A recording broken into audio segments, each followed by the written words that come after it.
Assalamualaikum warahmatullahi wabarakatuh. Bismillahirrahmanirrahim. Alhamdulillahirabbil alamin. Wa bihi nasta'inu ala umuri dunya waddin. Wassalatu wassalamu ala asrofil anbiya'i wal mursalin wa ala alihi washabbihi wa man tabi'ahu wa man nasarahu wa man walahu. Asyhadu an la ilaha illallah wa asyhadu anna Muhammadan abduhu wa rasuluh la nabiyya ba'da. Hadirin jamaah salat subuh yang dirahmati Allah Subhanahu wa taala. Puji serta syukur mari kita panjatkan kehadirat Allah Subhanahu wa taala atas anugerah, nikmat, rahmat dan izinnya. Alhamdulillah setelah kita melaksanakan salat subuh berjamaah dilanjutkan dengan taklim subuh yang insya Allah akan disampaikan oleh Bapak Ustadz Ahmad Mubarak MPDI. Alhamdulillah beliau sudah berada di tengah-tengah kita. Semoga Allah curahkan rahmat, kasih sayang, keberkahan kepada kita semua. Semoga Allah senantiasa membimbing kita ke jalan yang lurus, jalan yang ridho Allah Subhanahu wa taala, agar kita tetap istiqomah di dalam menjalankan perintahnya. Dan tentunya juga istiqomah di dalam memakmurkan masjid yang kita cintai bersama ini, yaitu Masjid Al-Furqan.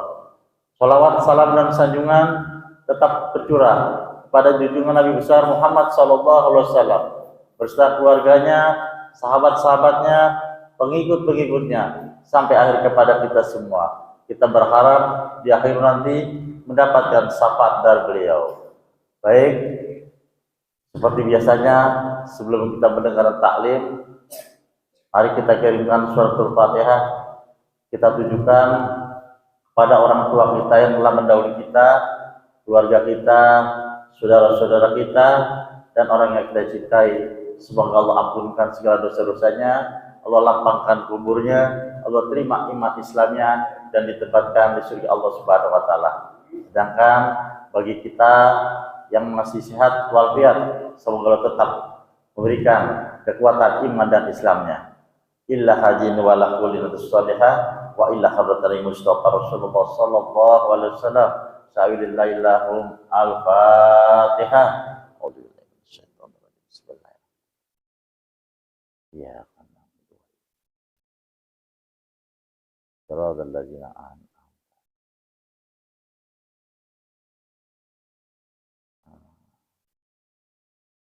Baik, mari kita dengarkan bersama-sama taklim ini. Setelah itu silakan kepada bapak-bapak, ibu-ibu ingin menanyakan hal-hal yang perlu ditanyakan. Begitu kepada Bapak Ustadz, saya persilakan. Bismillahirrahmanirrahim. Assalamualaikum warahmatullahi wabarakatuh. Waalaikumsalam warahmatullahi wabarakatuh. Alhamdulillahilladzi faddala bani adama bil ulumi wal a'mal. Ashhadu an la ilaha illallah wahdahu la syarika lah al-malikul jalal. Wa ashhadu anna sayyidana Muhammadan abduhu wa rasuluh as-sadiqu fil aqwali wal af'al.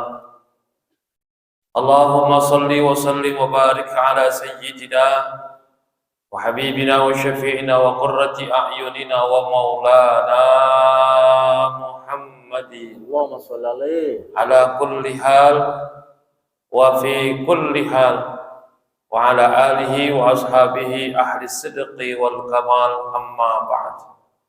Subhanaka la ilma lana illa ma 'allamtana innaka antal alimul hakim. Rabbi syrah li sadri wa yassir li amri wa hlul 'uqdatam min lisani yafqahu qawli. Allahumma in kunta qabilta taubati wa ghafarta dhunubi akrimi bil fahmi wal hifzi hatta anna kulla man sami'a qira'ati yazad iqatan fi qalbihi wa in kana qasiyal qalbi ilahi akribir rizqil halal wal suqni min haitsu la yahtasib. Yang kita hormati Ketua Dewan Kemakmuran Masjid Al-Furqan serta seluruh jajaran pengurus yang tidak saya sebutkan satu persatu, Bapak dan saudara jamaah yang dirahmati Allah Subhanahu wa taala. Alhamdulillah wa syukrulillah, pada pagi hari yang berbahagia ini Allah Subhanahu wa taala mempertemukan kita di masjid yang mulia ini. Setelah kita menunaikan kewajiban kita salat subuh, dan alhamdulillah kita laksanakan dengan berjamaah, kita lanjutkan dengan taklim kita yang mudah-mudahan duduknya kita di majelis ini akan mendatangkan pahala kebaikan dari Allah Subhanahu wa taala. Kesempatan yang berbahagia ini sesuai dengan kelanjutan pembahasan kita dalam kitab Tanqihul Qaul, bab yang ke-23 adalah fi fadilatit taubah, di dalam menerangkan keutamaan taubat. Ya. Bicara taubat, tentunya kita ini adalah orang-orang yang penuh dengan dosa. Allah kasih fasilitas kepada kita untuk kita bisa mendapatkan ampunan dari Allah, di antaranya adalah taubat. Untuk dosa-dosa kecil yang kita lakukan selain taubat, ada amalan-amalan kebaikan ataupun amal soleh yang bisa menggugurkan dosa-dosa kecil kita. Kata Rasulullah SAW, wa'at bi'is sayyi'atal hasanata tamhuha. Maka ikutilah perbuatan dosa, perbuatan buruk dengan perbuatan kebaikan. Maka perbuatan kebaikan itu akan menghapus dosa-dosa atau perbuatan buruk itu. Sudah kita bahas di antaranya keutamaan wudu beberapa bab yang lalu, bahwa ketika kita berwudu maka dari anggota tubuh kita bersama dengan air wudu yang mengalir dan menetes, begitu juga berguguran dosa-dosa kita. Dari amalan ibadah kewajiban yang kita laksanakan, baik itu wajibnya sholat fardu, ya, termasuk juga sholat Jumat, antara sholat fardu tersebut menjadi kafarah dari penebus daripada dosa-dosa kita. Belum kalimat-kalimat yang lain, yaitu kalimat tasbih, kalimat tahlil, sholawat, dan lain sebagainya. Dosa-dosa kecil yang kita lakukan setiap harinya dengan amal soleh itu bisa menjadi gugur. Nah, kemudian ada juga yang namanya taubat. Satu fasilitas yang Allah Subhanahu wa taala berikan kepada kita. Taubat bukan hanya bermanfaat untuk menghapus dosa-dosa kecil, tapi juga taubat juga bisa untuk menghapus dosa-dosa yang besar yang pernah kita lakukan. Maka dosa besar itu belum bisa dihapuskan dengan amal-amal kebaikan yang tadi saya sebutkan, tapi dosa besar itu harus dilakukan taubatan nasuha, itu taubat yang sesungguhnya. Apa itu taubat?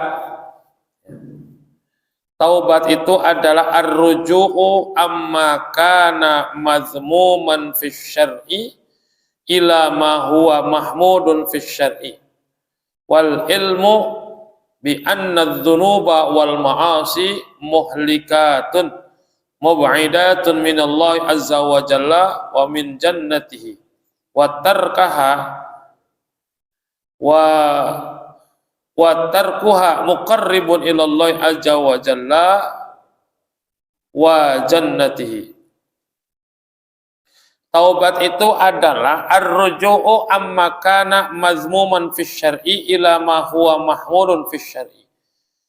Taubat itu adalah kembali dari perkara-perkara yang dikatakan tercela di dalam syariat kepada perkara yang terpuji.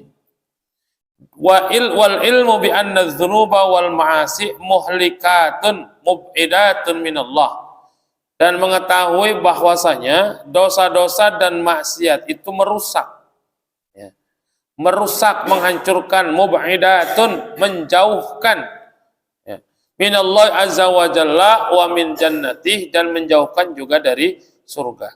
Wa tarkuha, dan meninggalkan dosa itu muqarribun ilallahi azza wa jalla, mendekatkan diri kepada Allah, wa jannatihi, dan mendekatkan juga kepada surganya Allah Subhanahu wa taala. Jadi hakikat dari taubat itu adalah ar-ruju, kembali. Maka kemudian seseorang yang berada dalam perbuatan dosa, lalu dia bertaubat, lalu kemudian dia menyesali perbuatannya, maka ini adalah orang-orang yang kembali kepada Allah Subhanahu wa taala. Karena hakikatnya kewajiban seseorang kepada Allah Subhanahu wa taala ketika manusia diciptakan adalah menghamba kepada Allah.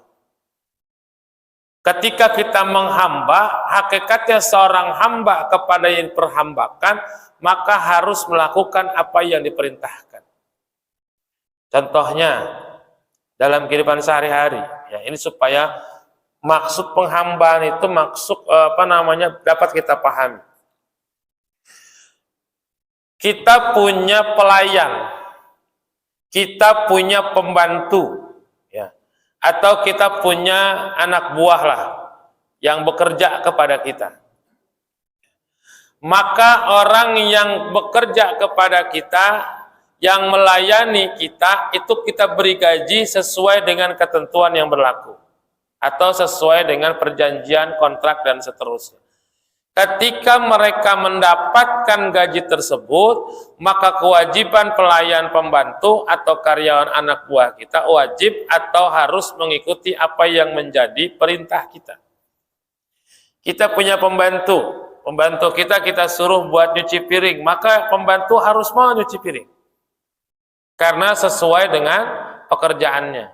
Pembantu kita suruh beli sayur dan seterusnya.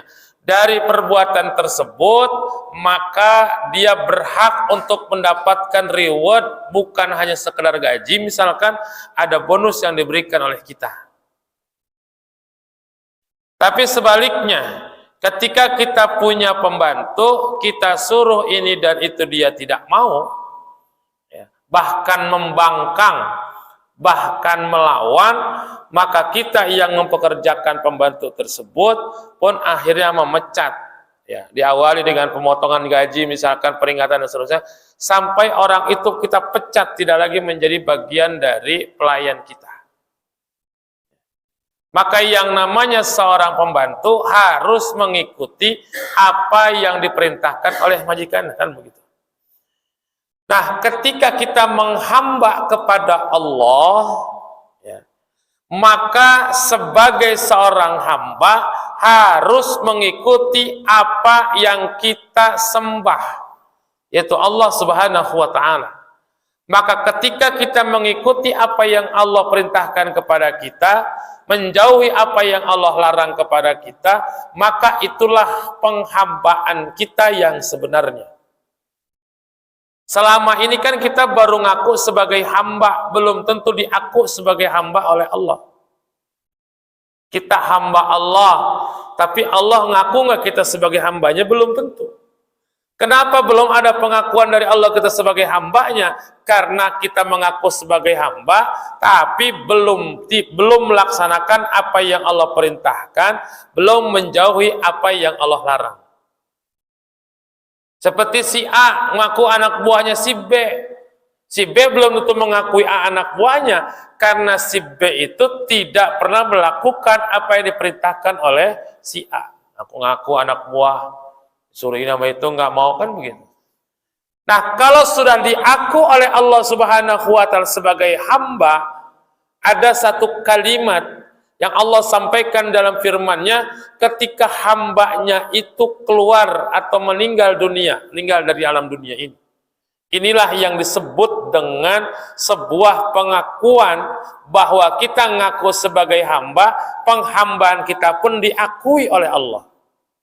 Ya ayyatuhan nafsul mutmainnah irji'i ila rabbiki radiyatan mardiyah fadkhuli fi ibadi wadkhuli jannati.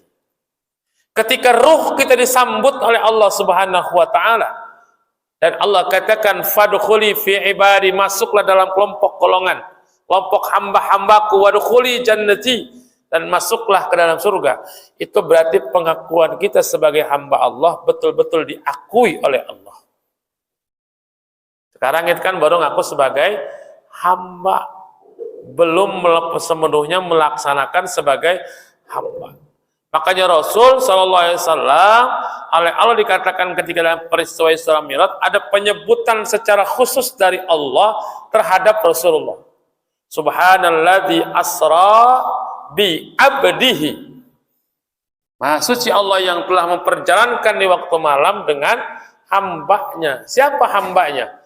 Nabi Muhammad sallallahu alaihi wasallam. Allah sudah menyatakan Nabi Muhammad sebagai hambanya, pengakuan yang luar biasa. Nah, makanya ketika seorang hamba untuk melaksanakan kewajiban penghambaan kepada Allah ini adalah fitrah. Karena di alam ruh, ya, di alam ruh kita semua ini sudah menyatakan diri Allah sebagai Tuhan kita. Artinya kita sudah menekan kontrak bahasanya bahwa kita adalah hamba Allah. Ya, dalam surah Al-A'raf, alastu bi rabbikum qalu bala syahidna. Semua kita di alam ruh dulu pernah bersaksi kepada Allah Subhanahu wa taala bahwa Allah itu adalah Tuhan kita, bahwa tiada Tuhan selain Allah. Maka kemudian ketika bayi yang baru lahir dalam ajaran agama nggak ada yang namanya dosa warisan, agama warisan dan seterusnya. Yang ada adalah bahwa setiap bayi yang lahir itu fitrah. Fitrah di sini maksudnya adalah dalam keadaan muslim. Jadi kalau anak bayi atau balita ya dari orang keluarga non muslim lalu kemudian dia mengikuti ajaran Islam, nggak harus perlu syahadat lagi. Karena memang terlahir sudah dalam keadaan muslim. Kapan syahadat? Akan begitu kadang-kadang ditanya kita. Kita kan Islam keturunan katanya. Kapan syahadatnya? Kapan bersaksinya? Ya, jangan-jangan kita belum jadi orang Islam nih, baru keturunan. Ini dalilnya. Bahwa di alam ruh seluruh manusia, ya, ketika itu ruhnya kita bersaksi kepada Allah Subhanahu wa taala. Kalaupun kemudian dia di dunia terlahir lalu sudah balik, lalu kemudian dia mengingkari atau tidak beriman kepada Allah atau musyrik misalkan, lalu dia ingin kembali kepada Allah, maka dia harus kembali menyatakan penghambaan kepada Allah, mengakui bahwa tidak ada Tuhan selain Allah. Berarti penghambaan kita dan pengakuan kita terhadap Allah sebagai Tuhan kita itu adalah fitrah. Ya. Nah, kemudian dalam proses kehidupan kita berbuat dosa, apalagi sampai dosa besar, misalkan berbuat maksiat, dan kita kembali untuk beribadah kepada Allah dalam taubat kita, maka hakikatnya itu kita kembali kepada asal fitrah kita yang kita kenal dengan insaf. Hakikatnya kembali. Makanya saya katakan saya nggak sepakat ketika ada orang insaf itu disebut dengan hijrah. Hakikatnya bukan hijrah, tapi ar-rujuk, kembali. Kalau hijrah itu kan berpindah dari satu tempat ke tempat yang lain, itu namanya hijrah. Ya, Bapak pindah dari Depok Timur ke Depok 2, itu hijrah secara bahasa. Ya, dari Depok 2 misalkan pindah ke Ciawi, itu namanya hijrah. Bapak atau kita tinggal di Jalan Dadap, sejak kecil lahir di Jalan Dadap.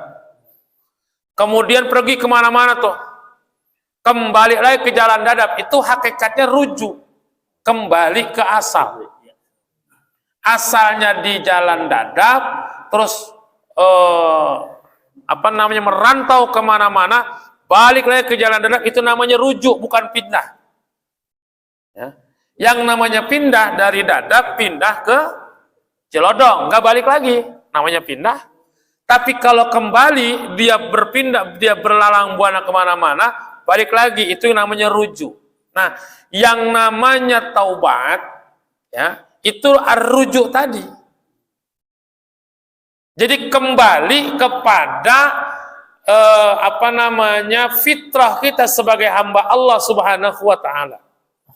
Mungkin kita pernah lupa sehingga melupakan Allah Subhanahu wa taala, tidak sholat, tidak puasa, tidak melaksanakan ibadah, berdosa besar, maka kemudian dia taubat, hakikatnya kembali kepada fitrahnya sebagai hamba Allah Subhanahu wa taala. Maka saya katakan, saya bukannya anti, dari sisi terminologis saya nggak sepakat ketika orang yang kemudian katakan insaf itu disebut dengan hijrah. Ya. Walaupun makna hijrah itu dari sesuatu yang tidak baik menuju kepada yang baik. Bisa dikatakan seperti itu. Tapi kalau yang namanya insaf, buat saya namanya adalah ar-rujuk, bukannya hijrah. Karena lagi kembali kepada fitrah sebagai hamba Allah, ya, menjadikan Allah sebagai Tuhannya, tidak ada Tuhan yang disembah selain Allah, dan bukan hanya itu, kemudian berusaha melaksanakan apa yang diperintahkan oleh Allah dan meninggalkan apa yang dilarang oleh Allah Subhanahu wa taala. Ya. Ini perbedaan pendapat, Pak. Ya, yang penting punya dasar. Dalam perbedaan pendapat yang penting punya dasar. Jangan asal beda. Ya. Kita makan yang penting asal beda, dasarnya nggak ada. Ya namanya bukan beda pendapat, itu maksain beda. Ya. Kemauan sendiri, yang penting beda, nggak boleh. Kalau kita dalam aturan berbeda pendapat, dalam agama Islam berbeda pendapat itu tidak dilarang. Ya, bahkan menjadi sebuah atau tambahan khasanah keilmuan, asalkan ada dasarnya. Ya, kalau asal beda nggak punya dasar, malah bukan menjadi nambah khasanah keilmuan, malah yang terjadi adalah perselisihan dan permusuhan. Kalau punya dasar akan lebih enak perkembangan. Ya, teori-teori dalam sebuah tertentu itu akan semakin kaya, akan semakin banyak. Karena apa? Karena adanya perbedaan pandangan dalam satu hal. Nah, kemudian ada kisah tentang Nabi Adam alaihissalam. Ya, Nabi Adam ini pernah berbuat kekeliruan ketika digoda oleh iblis di dalam surga. Yang sebenarnya digoda itu istrinya, Pak. Siapa namanya? Hawa. Lalu Hawa mempengaruhi suaminya. Ini kadang-kadang begini nih. Ya. Kalau kita punya istri kadang-kadang yang tergoda untuk melakukan perbuatan sesuatu, lalu suaminya terbawa-bawa. Makanya beruntung yang udah nggak punya bini. Ya. Yang digoda sama iblis itu Hawa. Ya. Yang kemudian Hawa itu bahasa kitanya merengek kepada suaminya, yaitu Nabi Adam. Karena ditergoda oleh bisikan iblis bahwa ini buah kalau dimakan, ini akan membuat mereka kekal dalam surga. Makanya disebut, ini buahnya sebenarnya belum ketemu namanya, Pak, nama buahnya. Saya belum menemukan nama buahnya apa sih. Walaupun kita mengenal dengan nama buah khuldi. Buah khuld itu sebenarnya adalah godaan dari setan, omongan dari setan. Ini buah yang bakal mengekalkan. Kekal itu namanya khuld. Ya. Nama buahnya nggak tahu, bentuk buahnya kayak apa juga belum tahu. Apakah kayak durian bentuknya? Apakah kayak rambutan atau seperti apa? Pokoknya mah ini iblis menggoda kepada Hawa dan kemudian mengajak kepada Adam untuk memakan buah ini. Padahal Allah sudah melarang, wala taqrabu hadhihi syajarah. Jangan mendekati pohon ini. Ya, namanya manusia, ya. Dalam surga saja keduanya ini kemudian tergoda oleh iblis tersebut. Nah, ketika Adam memakan buah dari pohon yang dilarang, ya, tatayarat al-hilal an jasadihi. Setelah memakan buah yang terlarang tersebut, pakaian yang dipakai oleh Adam dan Hawa itu kemudian terlepas, berterbangan. Wa badat auratuhu, kelihatan auratnya. Wa baqat taju wal iklil ar-ra'si, yang tertinggal cuman mahkota di kepalanya, tanda kebesaran atau tanda Nabi Adam itu sebagai makhluk yang mulia. Bayangin Pak, nggak pakai baju tapi pakai mahkota. Kayak Babe Dayat pakai dasi tapi nggak pakai celana gitu. Ya. Dasinya bagus tapi nggak pakai celana, pakai baju. Ya.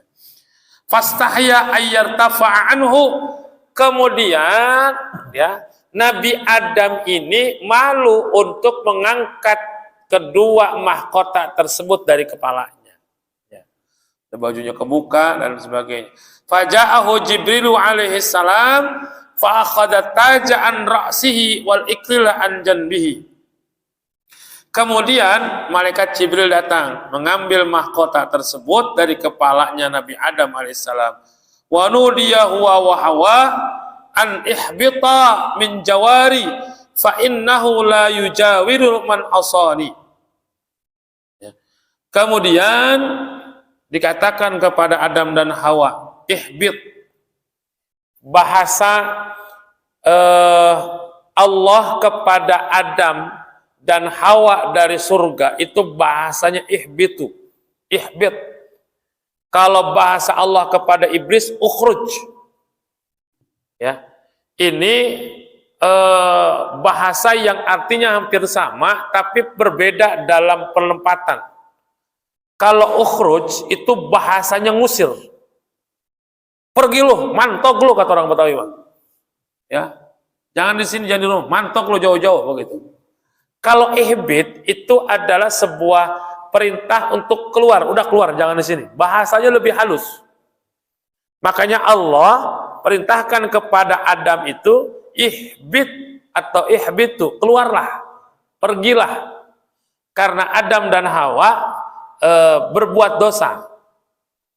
Tapi iblis itu Allah katakan ukhruj, pergi, sebagai kalimat pengusiran, karena iblis itu sudah tidak mau ya menghamba lagi kepada Allah, karena iblis merasa lebih baik lalu membangkang kepada Allah. Iblis itu gimana nggak hebat, Pak? Tidak ada tempat di dunia ini saat itu yang tidak pernah dijadikan sebagai tempat sujudnya iblis kepada Allah. Bayangin, Pak. Kita sujud baru di masjid doang. Amal bisa di rumah. Ya, belum kemana-mana. Iblis tuh udah di mana-mana dijadikan sebagai tempat mereka bersujud. Artinya ibadahnya luar biasa. Ribuan tahun cerdas iblis. Ya. Karena dia merasa lebih baik dari Nabi Adam, Allah murka. Ngaku sebagai hamba Allah, tapi ketika Allah perintahkan malah membangkang. Kan begitu. Kembali kepada fitrah kita sebagai abdun, sebagai hamba Allah. Di iblis selama ini dia ibadah kepada Allah. Ibadahnya luar biasa. Hebatnya ibadah iblis melebihi kehebatan ibadah para malaikat. Tapi penghambaan yang dilakukan oleh iblis kemudian rusak gara-gara si iblis ini nggak mau menaati yang Allah perintahkan. Apa Allah perintahnya? Sujud kepada Nabi Adam. Sujud makna secara bahasa, bukan sujud secara makna syariat atau makna syara. Kalau sujud menurut istilah syara itu seperti kita sujud sholat.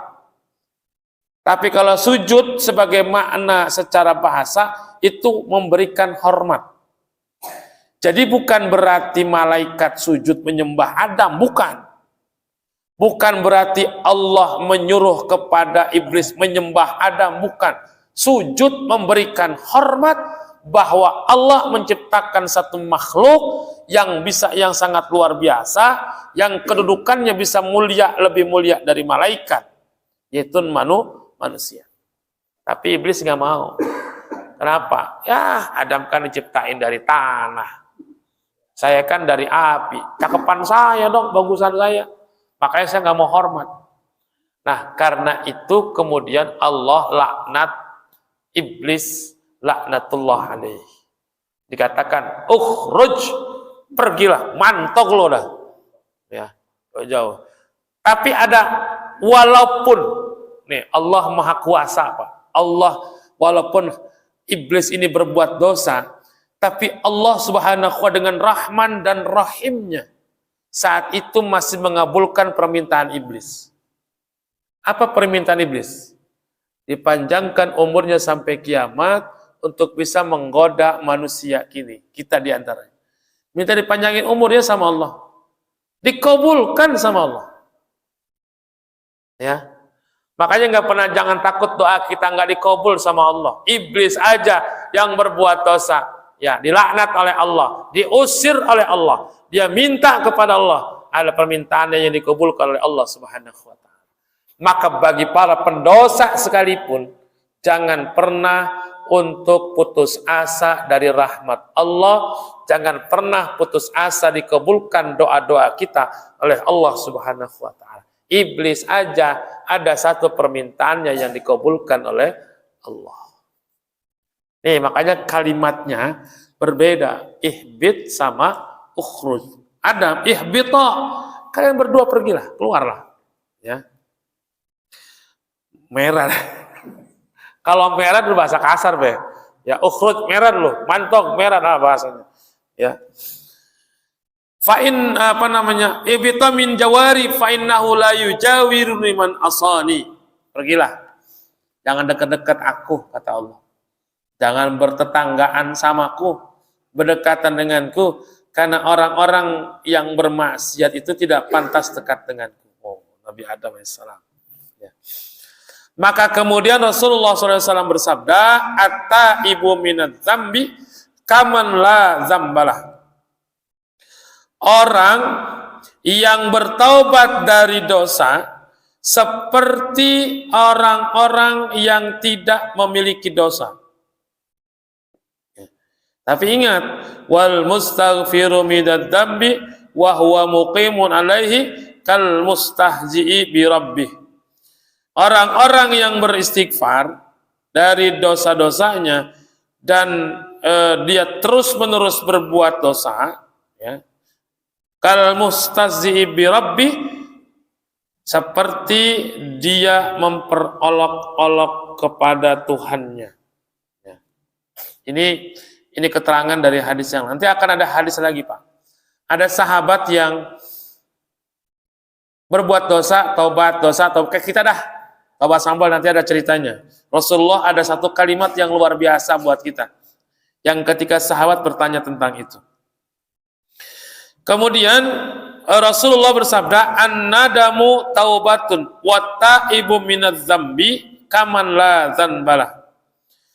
Penyesalan itu bagian dari taubat. Menyesal telah berbuat dosa, ya. Wa ta'ibu minadz dzambi kaman la dzanbalah, dan orang yang bertobat dari dosa seperti orang yang tidak memiliki dosa. Ya. Tanda wa alamatu sihhatin nadami. Tanda dari sahnya penyesalan seseorang, riqatul qalbi wa ghazaratud dam'i. Lembutnya hati dan derasnya air mata menyesal terhadap perbuatan yang dia lakukan. Artinya, orang-orang yang memang bertaubat dan menyesal, itu hatinya lembut. Kalau hatinya lembut, maka akan mudah menerima nasihat. Orang yang tidak menerima nasihat itu hatinya keras. Keras itu karena dosa, keras juga bisa karena fanatisme yang tidak baik. Dosa yang dilakukan ketika diingatkan tidak bisa masuk itu nasihat dalam dirinya. Kalau masuk kuping kanan, keluar kuping kiri, masih mending, masih lewat. Ya, masih ada sempat yang dilewatin. Nah, ini masuk kuping kanan, keluar kuping kanan lagi. Jadi nggak ada yang masuk sedikit pun. Ya, kenapa? Hatinya keras. Tapi kalau hatinya lembut, ya, maka dia akan mudah untuk menerima nasihat. Dan salah satu yang melembutkan hati kita, ini kita yang dalam kondisi bukan orang yang bertaubat, ya, artinya dalam kebiasaan sehari-hari. Yang melembutkan hati kita diantaranya adalah membaca Al-Quran dan hadir di majlis ilmu. Maka orang yang dalam hitungan beberapa hari dia tidak membaca Al-Quran, ada kemungkinan atau potensi untuk hatinya menjadi keras. Ya. Susah untuk menerima nasihat dan kebaikan. Makanya kata Nabi, jalisut tawabin fa innahum araqul afidah. Gaulah bersama orang-orang yang suka bertaubat, yang banyak bertaubat, karena mereka adalah golongan orang-orang yang hatinya paling lunak. Ya, Masya Allah. Ya, orang yang terbenar diantaranya adalah orang-orang yang sering bertaubat, sering berzikir, istighfar, majlis taklim dan lain sebagainya. Ya. Nah, kata Imam Hasan rahimahullah, at-taubatu ala arbati da'aim. Taubat itu ada 4 yang mengokohkan. Ada 4 tanda taubat. Yang pertama, istighfarun bil lisan. Istighfar dengan lisan. Astagfirullahaladzim. Itu namanya istighfar bil lisan. Wa nadamu bil qalbi. Wa nadamun bil qalbi. Kemudian ada penyesalan di hati.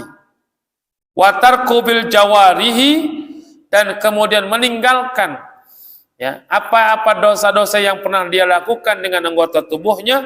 Wa idmarun alla yauda, dan kemudian berketetapan hati untuk tidak mengulangi perbuatan itu. 4 kata Imam Al-Hasan, sebagaimana yang disebutkan oleh Syekh Abdul Qadir Al-Jailani. Nah, kemudian Rasulullah bersabda, ma min syai'in ahabbu ilallahi ta'ala min syabin ta'ibin, wa ma min syai'in abghadu illallah ta'ala min syai'in muqimin ala ma'asi. Ini sindiran, Pak. Sindiran buat kita yang udah pada tua. Ya. Apa kata Nabi? Tidak dari sesuatu yang lebih dicintai oleh Allah, ya, daripada anak muda yang bertaubat. Artinya anak muda yang berbuat baik, yang insaf, atau anak muda yang rajin ibadah, ya, anak muda yang berbuat baik, pokoknya mah hebat, ya. Wa ma min syai'in abghadu ilallahi ta'ala min syai'in muqimin ala ma'asi. Dan tidak ada yang dibenci oleh Allah dari sesuatu, yang paling dibenci oleh Allah daripada orang tua yang masih demen maksiat. Umur udah tua, ya, udah bau tanah, masih resep nyawer sama biduan kan, udah kagak inget mati apa, ya. Ya. Allah sangat benci kepada orang tua. Kudunya mah yang kalau udah tua ini kudunya ya, idealnya makan sudah harus banyak ibadah, ya, karena bahasa babe tadi udah bau tanah, bentar lagi bakal dipendem, ya, walaupun bicara mati nggak tua yang muda, tapi kalau dilihat syariat biasanya yang tua duluan, kan gitu, ya, ya.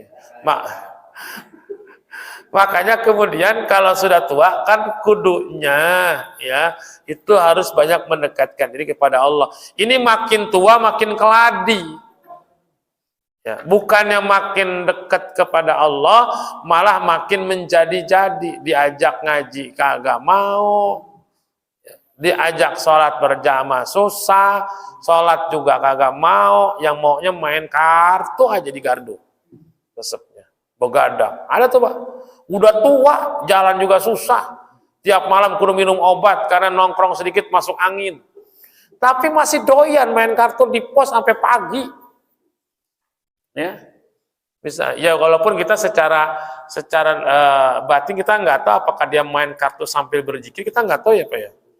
Tapi kayaknya jarang kalau orang main kartu sambil zikir.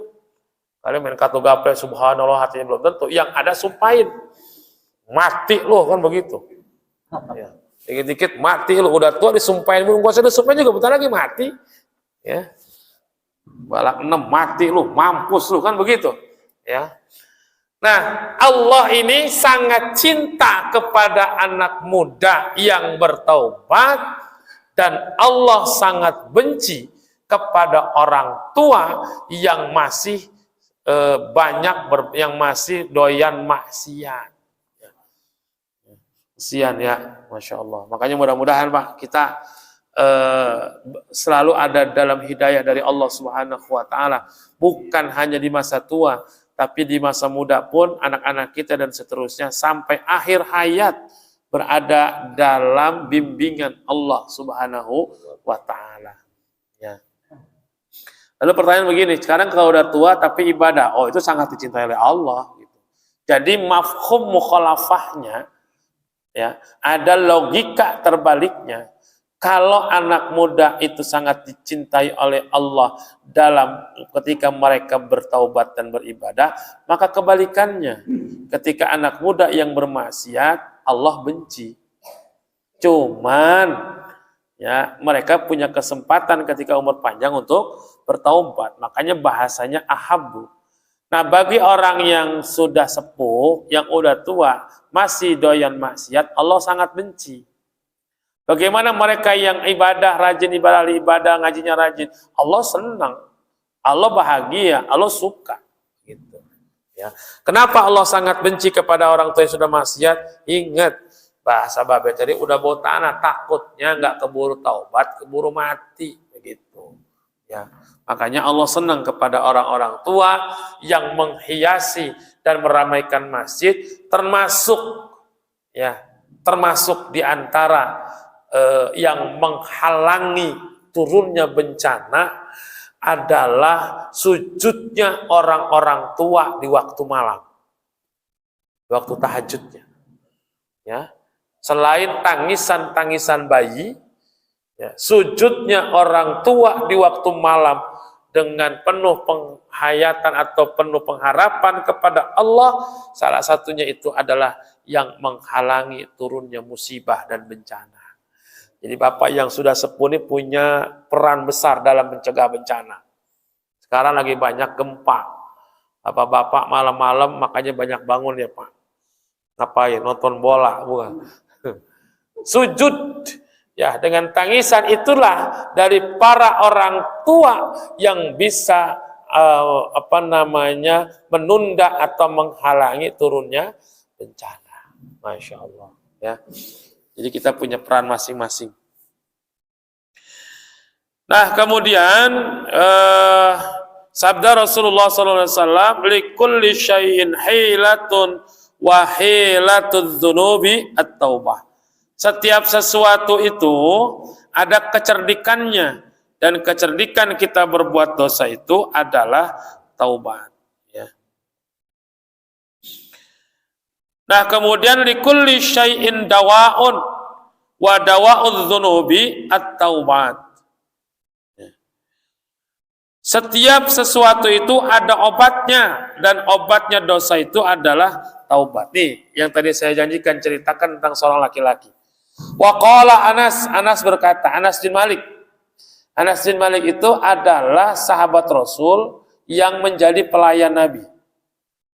Ya. Asisten Nabi yang memenuhi kebutuhan Nabi. Kenapa Anas itu? Ceritanya begini, ketika Rasul hijrah dari Mekah ke Yasrib atau Madinah, sampai di Madinah disambut oleh orang-orang Madinah dengan penuh kebahagiaan.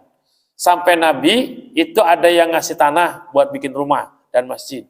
Ada yang ngasih ini dan ngasih itu yang dimiliki oleh orang Madinah. Tapi ada seorang ibu-ibu yang nggak punya apa-apa.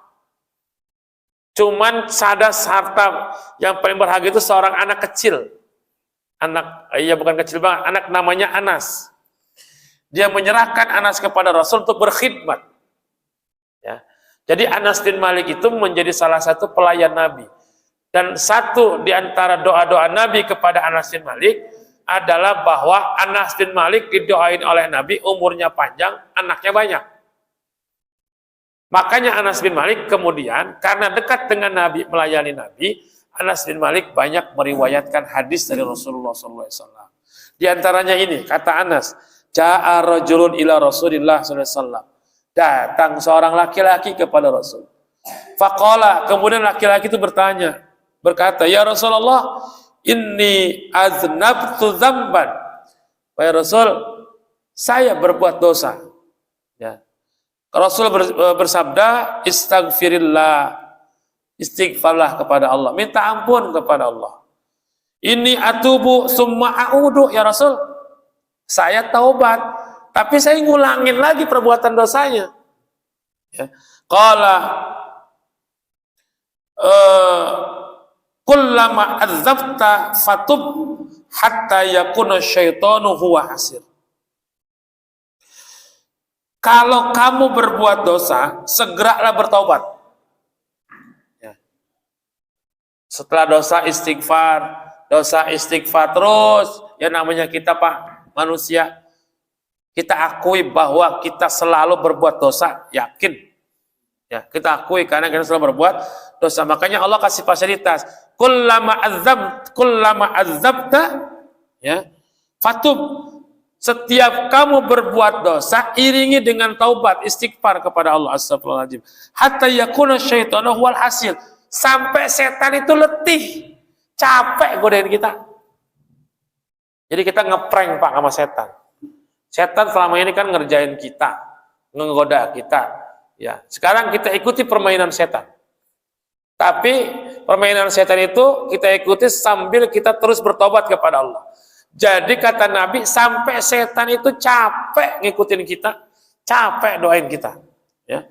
Qala ya Nabi Allah, izan taksuru dzunubi. Ya Rasulullah, kalau begitu dosa-dosaku banyak dong. Ya. Taubat, dosa, maksiat, taubat. Jadi dosanya semakin banyak menurut laki-laki ini.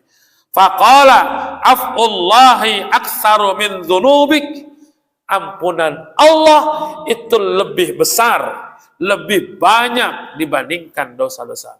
Jadi, sebesar apapun dosa kita sebagai manusia, ampunan Allah itu lebih besar, lebih luas. Maka tadi saya katakan, jangan pernah berputus asa dari rahmat Allah. Seberapapun besar dosa kita manusia, itu Allah ampunannya lebih besar dibandingkan dosa-dosa kita.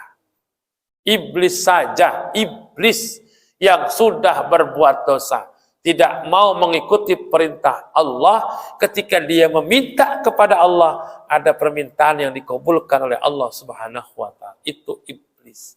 Nah, manusia ketika dia berbuat dosa lalu dia bertaubat kepada Allah, apalagi dengan taubat yang sebenarnya, akan ada kesempatan untuk bisa mendapatkan ampunan dari Allah Subhanahu wa Ta'ala.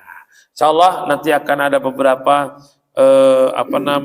hadis lagi, dan ada satu cerita lagi yang luar biasa menjadi ibrah buat kita. Insyaallah mudah-mudahan di tahun depan kita ketemu lagi. Tahun depan ya Pak ya? Ya. Ada waktu beberapa menit yang ingin bertanya, mungkin kalian persilakan sebelum Isya. Bismillahirrahmanirrahim. Terima kasih kepada Bapak Ustaz atas kajiannya pada pagi hari ini. Selanjutnya silakan kepada jamaah untuk mengajarkan hal-hal tentang kajian tadi atau di luar dari kajian tadi. Pak, sampai Pak, kali-kali lain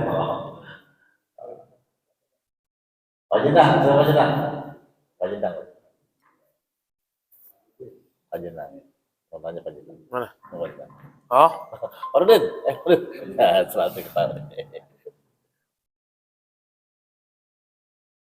Assalamualaikum warahmatullahi wabarakatuh. Waalaikumsalam warahmatullahi wabarakatuh.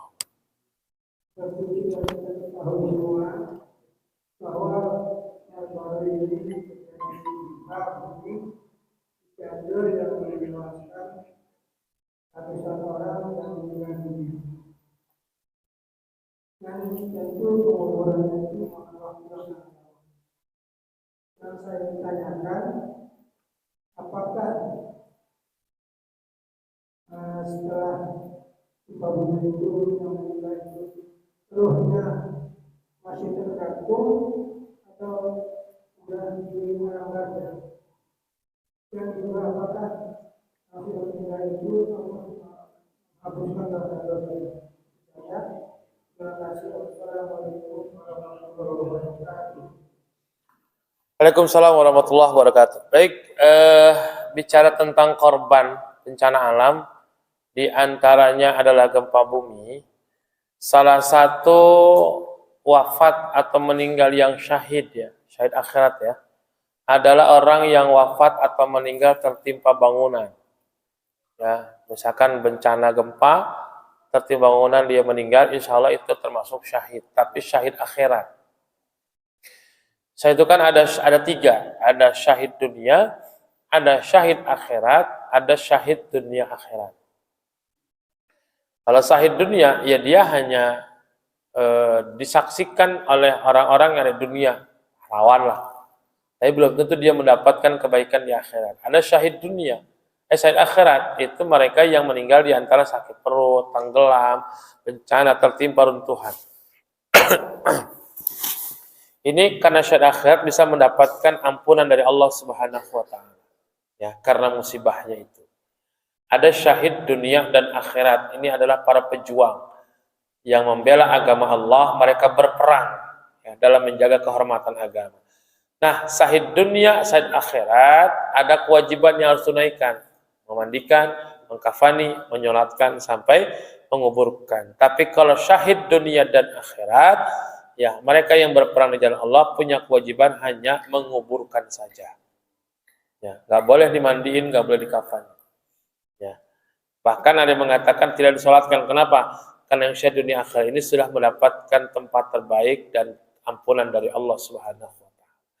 Nah, adapun orang yang meninggal di bencana, insya Allah mereka meninggal dalam keadaan syahid akhirat. Ya, jadi nggak ada istilah ruh menggantung. Kalaupun tidak ditemukan jasadnya, ya karena memang kondisi kesulitan itu sudah bukan ranah kita lagi.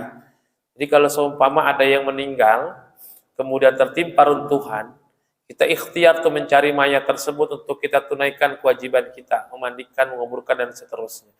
Tapi ketika kita tidak bisa melakukan karena keterbatasan, sudah dicari berhari-hari, gak ketemu, yang tenggelam dicari berhari-hari, gak ketemu, ini sudah di luar kekuasaan kita. Serahkan semuanya kepada Allah. Bukan berarti kita tidak menunaikan kewajiban kita terhadap jenazah, tapi memang tidak ditemukan. Namun dianjurkan juga untuk melakukan salat gaib. Misalkan ada orang yang tenggelam, lalu kemudian dipastikan meninggal berhari-hari sampai sebulan, sampai nggak ketemu. Saya pernah Pak punya murid terbawa arus laut 2 orang, ada 4 orang, yang 4 meninggal diyakini, yang 2 ketemu, yang 2 lagi sampai saat ini nggak ketemu, ya diyakini wafatnya. Maka setelah ikhtiar berhari-hari, seminggu lebih waktu itu saya nungguin itu nggak ketemu dengan berbagai cara ikhtiar, ya memang itu di luar kekuasaan kita. Bukan berarti kita nggak mau untuk menunaikan kewajiban mengkafani, menyolatkan, dan seterusnya, tapi memang nggak ketemu aja. Tapi kita bisa sholat secara gaib yang disebut dengan sholat gaib. Ya, ini aturan dalam hal-hal seperti ini. Jadi kita doakan saudara-saudara kita, ya bagi yang telah wafat, insya Allah mendapatkan tempat terbaik dengan syahidnya. Nah, keluarga yang ditinggalkan ini mudah-mudahan bisa mendapatkan kesabaran dan ketabahan. Dan mudah-mudahan di Depok, mudah-mudahan jangan sampai ada bencana kayak gitu. Ya, kalau yang di kampung aja bencananya luar biasa, korbannya Pak pada rumah nggak terlalu rapat. Gimana kalau di Depok? Ya, Masya Allah. Mudah-mudahan Allah jaga Depok. Amin. Begitu Pak ya. Gendang.